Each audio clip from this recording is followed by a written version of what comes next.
And they, and then they, hang on, got it. Since we're And then starting. that's right. So should we just start? Yeah, tell me. Yeah, why don't we just jump Okay. in All right. and you'll start as the person with the culture issue. And I guess I was trying to look just for your. I was looking at the checklist that we have to do on each other, and I was or Yes. on ourselves. I'm sorry, not on each other. To see what they were looking for. Yes. And it's talking about, it says leadership skills checklist, and so it's like, but so I was trying to see if that would give us some clues on as to what we're role playing like. So do you think I should be role playing as a discussion partner or a coach consultant? Is that what you think? Yeah, I think so. Right. Okay. I'm interpreting this as I'm going to present my issue Okay. and you're going to coach me on how to move toward the issue. Okay. Okay. That's how I Okay. see Well the then, whole thing. let's start with this will be yours. Okay. Hi, Okay. Sandy. Good to see you today.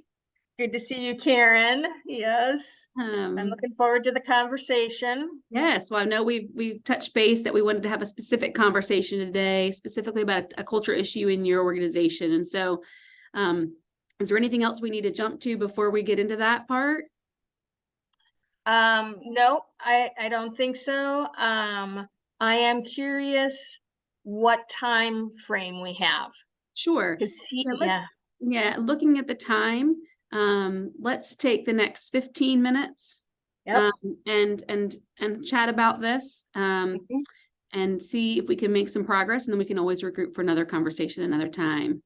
Okay, that sounds great. For clarifying that. Yeah. So if Yep. there's nothing else pressing, then why don't you give me a little background on what you're facing right now? Yep. Okay. So, um, we are in a season of rebuilding, it feels like.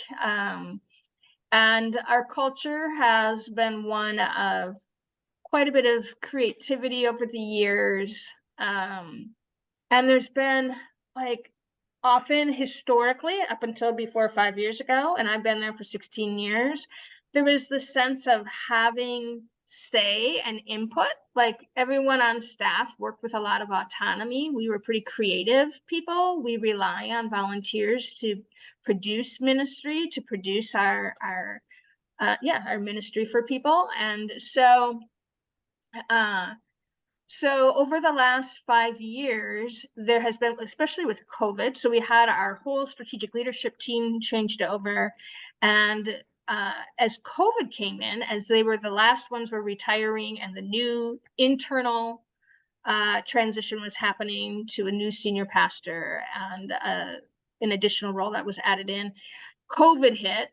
And it was fascinating how we went from kind of this organization that saw itself as creative, intelligent, uh, ideas, thinking people, um, to a small group of people making decisions and informing the rest of us. We have a staff of about 85 people. Mm. And now, and probably about 45 of us are full-timers, meaning 30 or more hours a week.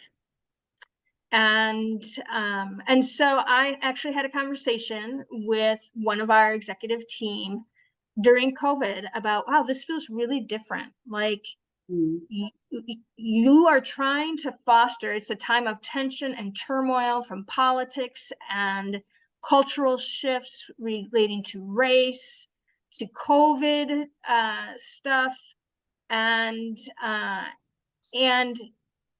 I said, it feels like you're just giving us directives of how we're supposed to be responding. At the same time, we're inviting the congregation to be having conversations with people, but we aren't having conversations. We are being issued directives and we are supposed to comply. And we're supposed to help people navigate through difficult conversations, but you're not giving us an opportunity to navigate through difficult conversations as a staff. And so what would that and what could that look like?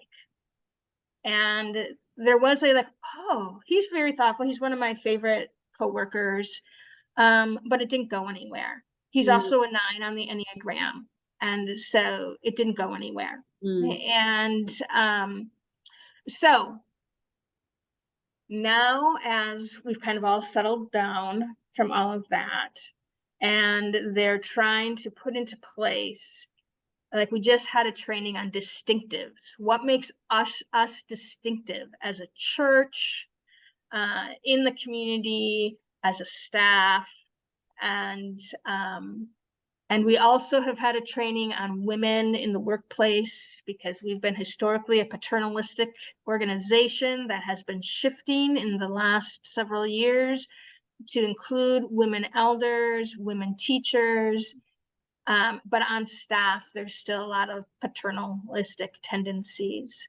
And so in both of these trainings, the training on women and the training on distinctives, there is this continued ongoing posture of a few of us. We've had a task force and we put these things together, and now we are, mm, here you go. And so it feels like this. One of the things that I had said to this coworker back during COVID was, I said, you have a staff of thinking people, intelligent thinking people. And we're not all going to land in the same place on these things. And we need to be able to talk about that, because that actually reflects the congregation. mm, We are in a university community. Not everyone's holding the same positions. mm, And so what does it look like for us to be honest about different positions on these things, and to be honest and vulnerable and have those kinds of conversations? And both of these topics, I'm like, you're doing it. You're continuing in this posture of issuing a directive, filling us in, and making it clear that some of you are talking about these things, which is a small minority. mm, And then we are just receiving, and we're not part of the process. mm. And so the women were gathered. And even that, though, the women male different, like the women were gathered, we had focus groups about it, but then it was like delivered to the men, right? And I'm like, so I think about, is that really the healthiest way to engage a culture that has actually, many of us who are old timers have left in the last 2.5 years? Mm, And there's been high turnover. And I think that works for them, because all those new people don't know what it was like before. And mm. so they feel good about things. But those of us who've been around are like, okay, let's just have another thing handed to us, and compliance expected, kind of a thing.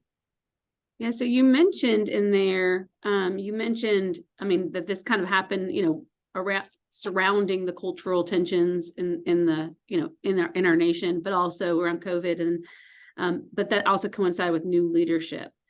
What I'm hearing you say, though, is that it's continued. So it sounds like maybe I mean, I guess to clarify, are you attributing that this change mostly to the leadership? I'm attributing it to, yeah. Also, the old leadership didn't fully rotate out. Our executive pastor fully rotated out. Our senior pastor exited for 6 months, traveled with the new senior pastor for a year, then exited for 6 months and was brought back in as a pastor emeritus. And our third member of our executive team, she retired and then was submitted as an elder. And so the old guard remains in the mix. And I think it reflects what feels like what we know of those two is that there can be fear and anxiety. Mm. And so as everything was hitting the fan, there was this like, oh boy. Mm. And uh and and that's also probably walking alongside, but it felt like fear and anxiety were really uh as all around the world.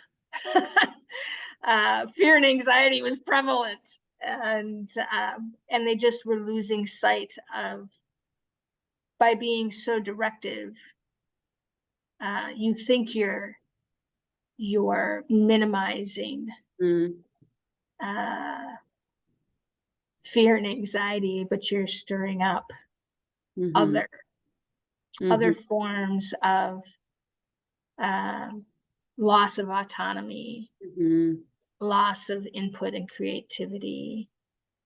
Um, and so, yeah, I think it's like there's the transition, and it was part of that change, and I think it's also part of the fact that people still linger. Yeah. And so, I mean, it sounds like you're able to really clearly identify what I kind of call like the need behind the behavior, right? Like if there's fear and anxiety, there's a need for control, and it seemingly is coming through that tightening of that group and getting that control. Is that something that you think, is there anything that's present that they continue to have fear and anxiety about, since the world has kind of calmed some? Is that, Mhm. or is that a continued just habit, or is there some other, just what do you attribute that part to? Mhm. I mean, you said the old guard, obviously. I know that's true, but Yeah, in them, what's continuing that? yeah.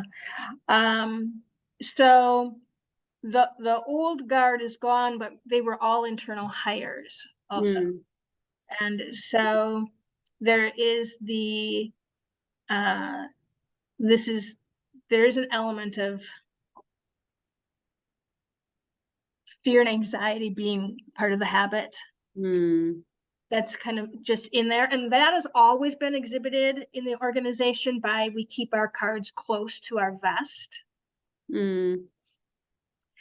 and uh, and that's where kind of this whole thing of you tout how we are, there, it's the both Mm. and you say we're not hierarchical. I can't tell you how many times, and then the rest of us just laugh at that, the rest of us who are not on the management team. Right.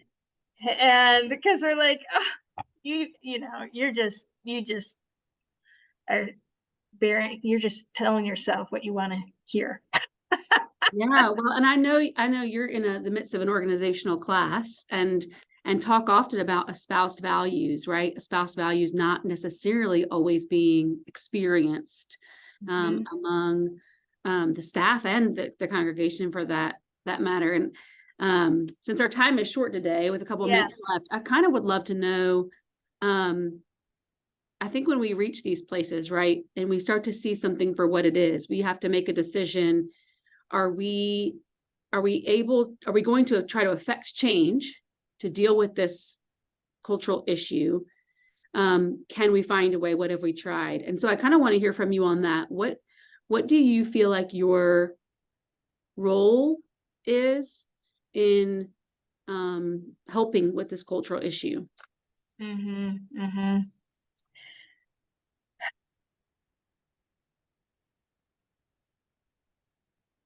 I think that at times it feels like I may have some influence to be able to speak into it through our director of HR because of my longevity. Because of my longevity, I have pretty solid relationship with the director of HR.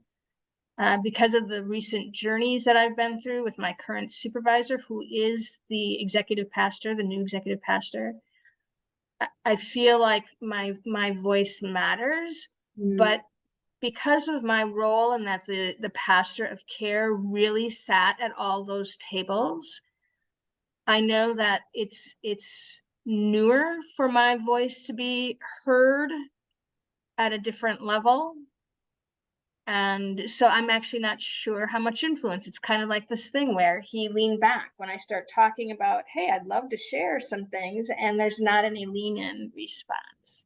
Mm, And it's like, well, is there really a role for me to play? Are you really open to perspective?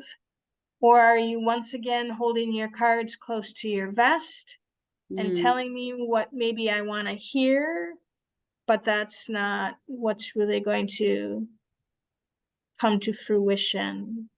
So I'm not sure, frankly, Karen. I think mhm, that's why it's such a tension for me when we sit in meetings and I ask the questions, because I'm the oldest one of the oldest ones there. And people will say to me, and so then I do, right? I ask the question, and people will come up to me and be like, thank you for asking that question. mm, I so appreciate that. I don't feel like I can do that. I'm too new, or, mm, and so I guess I'm kind of in the place of what does it what does it hurt mm, to at least try? sure. Because I don't feel like there's a threat hanging over me. Mhm, I mean, even as I sit in this program, um, I I know that all my eggs aren't in this basket, which is good. That yeah, gives me some, some freedom, yeah. yeah, So I wonder what it'd be like as we just kind of as we wrap up and kind of before we get to talk about this again, hopefully in the yeah, future. I don't know, but one of the things that struck me is you did a good job of and you have been doing a good job all throughout of really being curious. And it's the thing that I think you don't hear them doing. And so I want to one commend you for that because I think that's what keeps it open. And so if you were to extend that curiosity, I wonder what it would look like to extend it a little further out and wonder at, is there any positives for the way that they're running things? mm-hmm, mm-hmm, Um, and as you consider that, because I often find that when people approach me and say, "Hey, I can see why you're doing this," like yeah, and being able to come to them with the agreement of I get how this works and why this it's efficient, it's whatever it is, and sometimes when you do that, you in these difficult conversations, you then kind of take the barrier down to be able to say, would you mind if I shared a couple of the cons? Those are the pros, a couple of the cons that I feel like are impacting our culture, and see if we together could come up with a way to shift some, mm-hmm, mm-hmm, because you have the influence, you have the tenure, you're speaking clearly, it sounds like, for those that are feeling a lot like you do. Um, but often if we're positioned as an us and them, right, so how do we become a we? And sometimes too, the mm-hmm, other piece of that is how do I build relationship with the other side of the we that is not based on this information and just relational? How do I take that person to coffee and ask them about their life and build rapport? Um, so those are just some thoughts maybe for homework if you want to assume that homework. right, right, Some thinking and some maybe steps that came to mind because that's how you're wired. I'm just thinking, how do you take your wiring and the great things you're already doing and expand the impact of them potentially, or again, maybe even just change their approach a little bit so that to try, right? Because like you said, it's worth trying for. right, Deeply care about right. this place. You're very, I can tell, I mean, you're very committed to it. So it's you might as well try. That's right. Um, That's helpful, Karen. yeah, maybe Uh, think through that and we can talk about it next time and Great. see what you think. Fantastic. Thank you very much. I love the Hey, suggestions. next time, Sandy, thank you. Thank you. All right, close scene. Um, okay, so I know I want to make sure. Do you have a hard stop at 11? Do you have I could go to 11:15. yeah, okay, great. We don't even need that much time probably. But Yep. maybe you'll take 2 minutes or so and share some feedback with me. So Yes, sure. that'd be great. Yes. Yep. Um, Yes, I felt well heard. I thought your follow-up questions, I probably didn't answer all of them very concisely, but I did think that the follow-up questions were valid, of like kind of what are they continuing to be afraid of? Like that's when I didn't answer concisely, but I feel like that's a good question that I will continue to chew on. What are they continuing to be afraid of? And I would say that the questions that you came up with at the end, although I think I actually do a pretty good job of going to, hey, I get what you're doing and why you're doing that. What doesn't maybe follow up is how can I be a part of helping in this, like exploring? Are you open to further conversation and perspective? Um, and then the how do I build relationships with the other side of the we, that was really good. I really like that image. We've lost a huge relational component over the years, All and have too. Yeah. yeah, and so yeah, so my feedback is that I found, right, we didn't have much time. I thought your questions were helpful. They will cause me to continue to ponder. And I liked the suggestions, and I mean, they were, it was like, hey, would you consider this? Which is, Mm. right, one of the things that he talks about in that list Mm. is giving a their suggestions and directives kind of simultaneously. Yeah. Yeah. Which I thought Good. was good. Mhm. Anything I should do differently? I I don't think so. If you hadn't come back with those suggestions, maybe I would have been left wanting. Yeah, well, and I was thinking that I was like the Yeah, timeline is so right. dense, but it's funny. They were really fresh on my mind, just as a side note, because I'm getting ready to do our people leaders training. I'm training them on kind of like the crucial conversations type thing. Yes. But it just reminded me so much as I was going through it. And even as I think about my marriage, something somebody told me early on was, when you find yourself positioned where you've drawn a line and you're on either side of it from someone, Mhm. like Mhm. the key is to look at how can you be on the same side of the line, shoulder to shoulder, facing forward, right? Like instead of being Mhm. opposite each other. And it's almost always got a relational component piece where we could do a better job at being connected, because when we're not connected, we start personifying them and Yeah. them into something else. And then everything feeds to that one narrative. Well, they're just controlling, or they're just, and you just start feeding that narrative, everything's supporting evidence, rather than like, oh, Yes. maybe they're being this way because their life feels out of control because their kid's in rehab. I mean, like you just Right. kind of see the bigger picture. So anyway, just, it was on fresh Right. in my mind because it's real.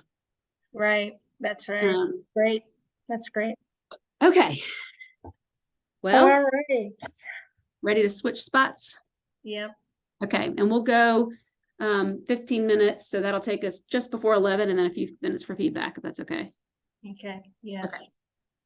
Very good. Okay. Wait, say that again, because actually I had a distraction. Oh, that's We'll right. go. Just before 15 minutes is just before 11 o'clock. So a couple minutes before Yes. 11, we'll wrap up, and then we can do a couple minutes of feedback. Great. Perfect. All right. All right. Hi, Karen. Hi, Sandy. How are you? I'm doing well. It's good to see you. Good. How are you doing?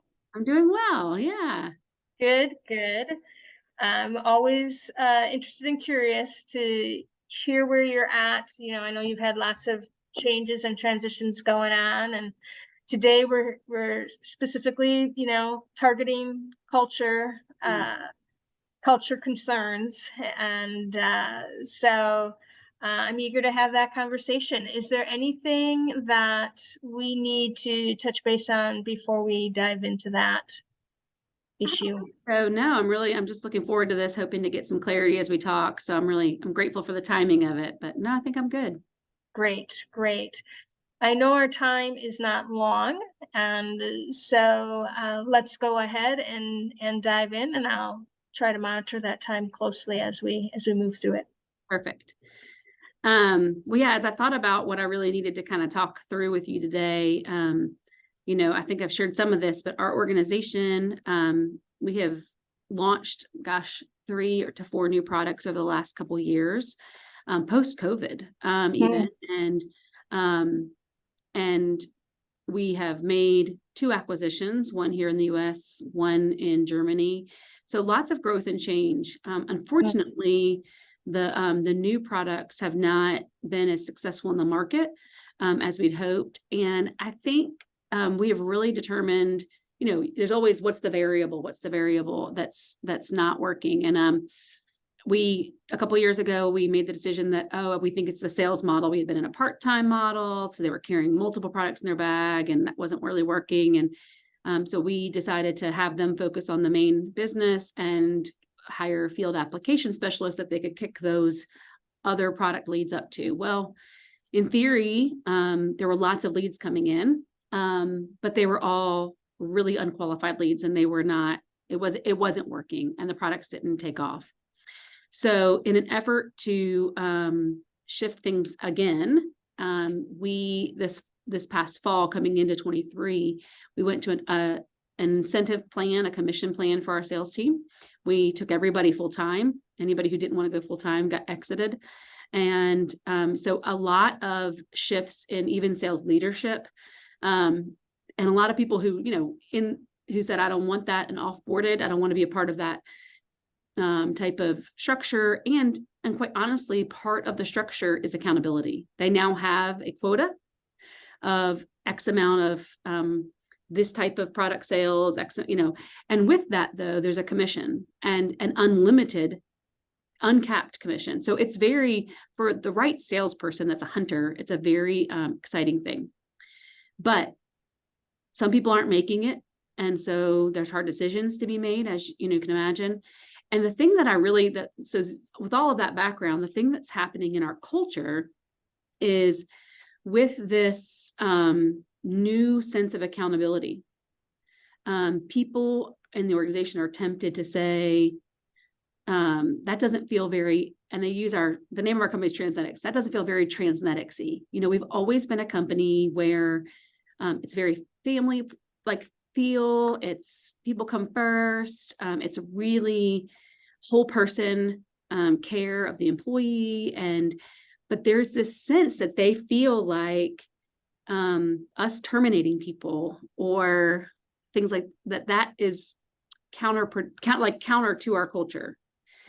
And my sentiment is it's actually not. I mean, I think Brene Brown says clear as kind, and I think that in the past, we haven't been kind to the whole organization. If somebody, person A is really busting their hump to get sales and person B is not, and we're not holding person B accountable, that's not fair to person A, nor is it fair that we have to let go of people on IT because sales haven't done their job.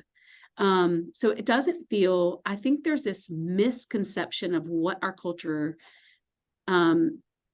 it means, what the definitions of our culture. And I think that people expecting it to stay this very, very same expression as it was when we were 30 people big is just really short-sighted. And so I'm just dealing with this, a couple things. One, the tension in me to be defensive and frustrated with the people who are complaining, because it's a great place to work, which that is not productive. I do not need to deal. I don't let that external, that's all internal. But I sense it. I'm frustrated with them. And how to communicate what I'm seeing, how to clarify the culture, I guess. I don't know if that makes sense. The shift they're feeling. So that's a little bit of where I am. And when you say how to clarify the culture, you're talking about clarifying the fact, your perspective that what you think is countercultural is not countercultural. Yeah, but even as you for said those that, reasons. Yeah, that is what I was saying. But as you're saying that, I'm thinking, that's not fair either, because that's a lot of assumption on my part of what they're thinking and feeling. so even as you said that back to me, I'm like, yeah, I probably need to do a little bit of pre-work of asking people some questions Uh-huh.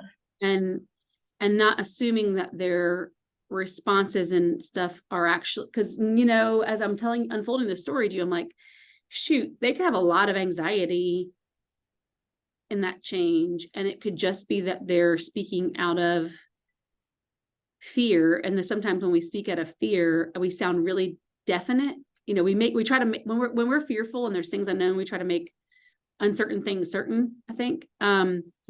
Just thinking about that when you asked that question, I'm like, yeah, I don't want to force my view of the culture on people. I want to, I guess my better route would be to understand if they really think there's a cultural shift or if they're just afraid because the accountability is scary. I don't know.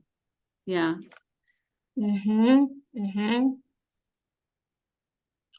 Would you say that what do you think is behind your desire your initial desire to push that clarification?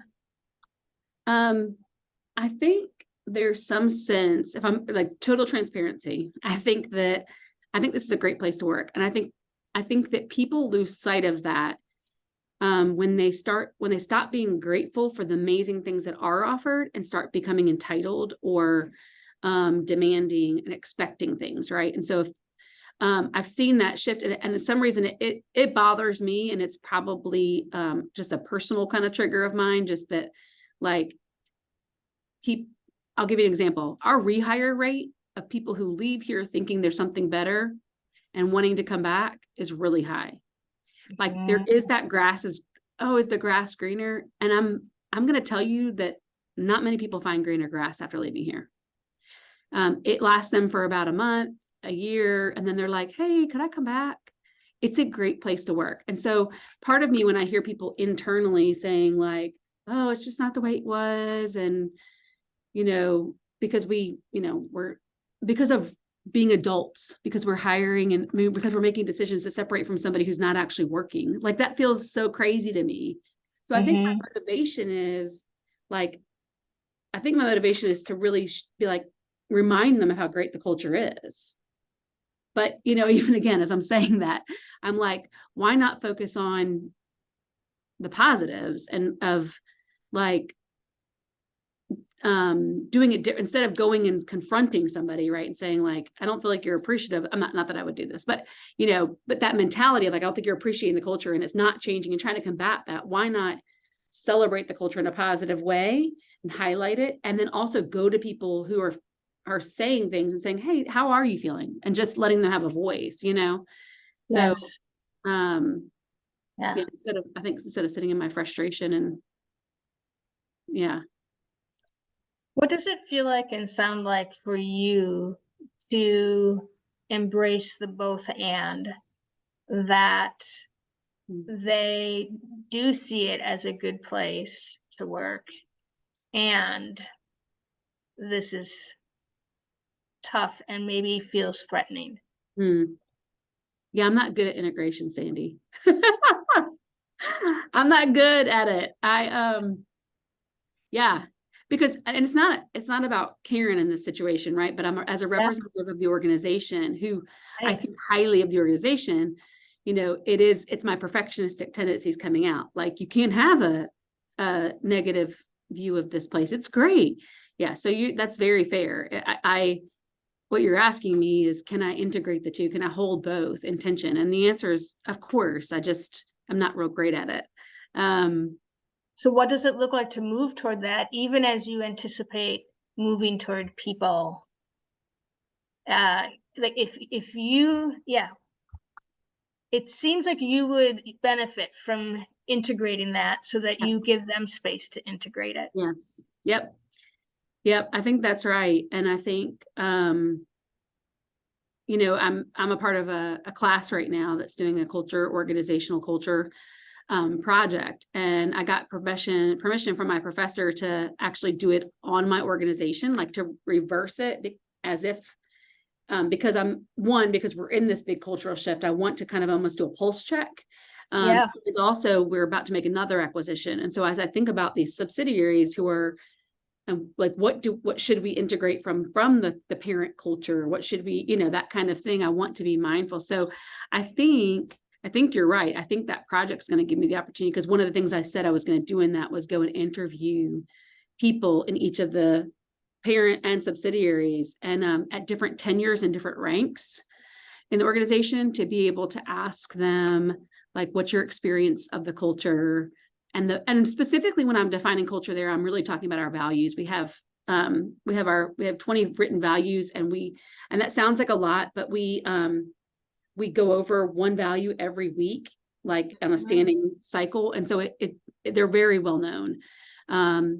So I think actually finding out from people how they experience our values or don't experience our values, Yeah. and I think I have to leave my ruminating and judging mind behind in that conversation, and really not ruminate on the sense that I feel like people think it's changed and I'm going to hear a lot of flack about it, but also just not have to judge it as good or bad feedback, but just to be able to say it is what it is. That's their perception. What do we do with that kind of thing?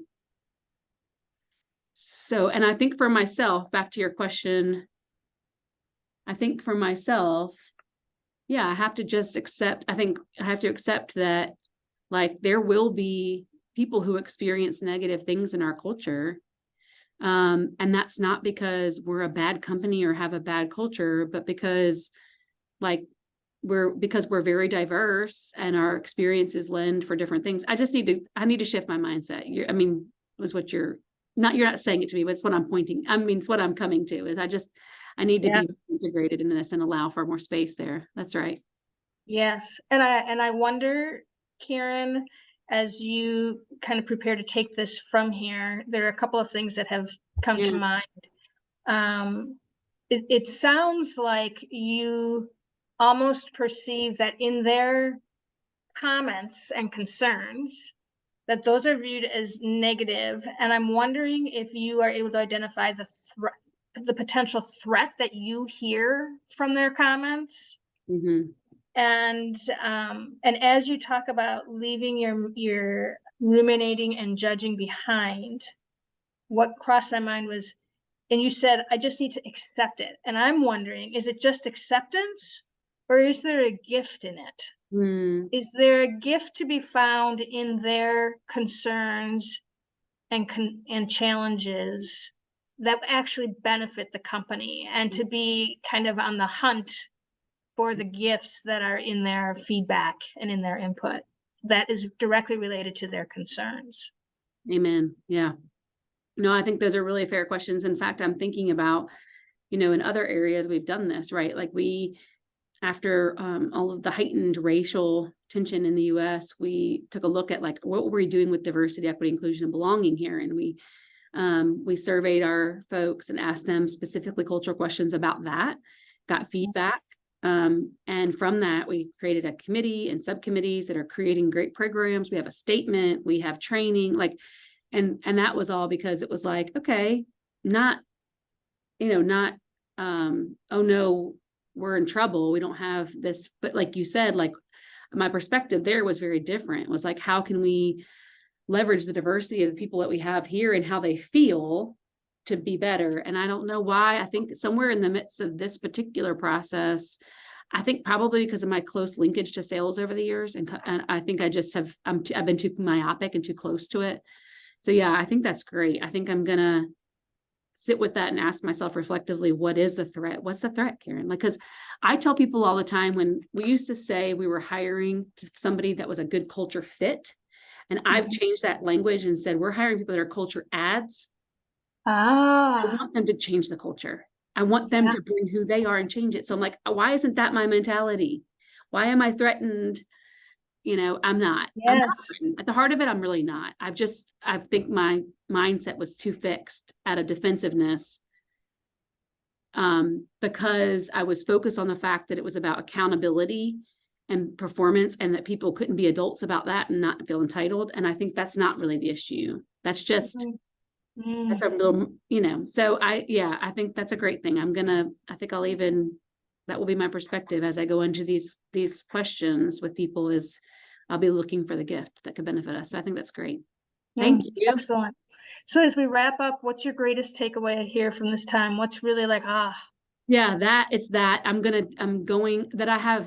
not being integrated in this. My perfectionistic tendencies on behalf of the company are in play. And some of that is my CEO is great. And he takes the brunt of a lot of this, and he's got a pastoraling shepherding heart. And so I feel for him. And I think some of it's protectiveness of him. And while that's great, I can do that as a care, and I can go over here and really if I'm really caring for him, I'll do this work the right way.